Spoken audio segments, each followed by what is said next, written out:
డాగ్సా? అంటే ఇప్పుడు డాగ్స్ కోసమే ఇది బుక్ చేసుడా? ఓ అవునా? ఆ,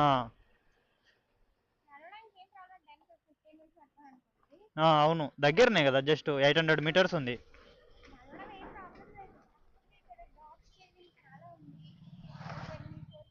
కరిసిందా?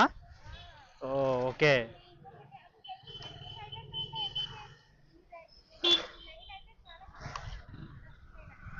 ఓకే. Okay right. అవునవును.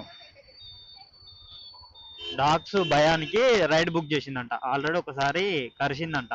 జస్ట్ 800 మీటర్స్ నడుచుకుంటూ వెళ్ళిపోవచ్చు, కానీ నడుచుకుంటూ వెళ్తే డాగ్స్ ఎంబడి పడుతున్నాయి, డే అయినా నైట్ అయినా చాలా సార్లు అయింది, ఒకసారి కలిసింది అని చెప్తున్నది అన్నట్టు. అదే మాట్లాడుతున్నది. చాలా సార్లు అయినాయి అంత, అట్లా ఒకసారి కరిసిందంట. సో ఇక వాటి సైకాలజీ అనేది అర్థమైతే మనం వాటిని కంట్రోల్ చేయగలుగుతాం, వాటి గురించి మనకు తెలియకపోతే మనం కంట్రోల్ చేయలేం. ఎప్పుడైనా డాగ్స్ ఎంబడబడ్డప్పుడు ఖచ్చితంగా ఆగాలి. ఆగితే అవి భయపడి వెనకకు వెళ్ళిపోతాయి. ఆగలేదనుకో ఖచ్చితంగా కరవనికే ట్రై చేస్తాయి, ఎంబడి పడితే కరిసేదాకా వస్తుంది అది. అట్లా.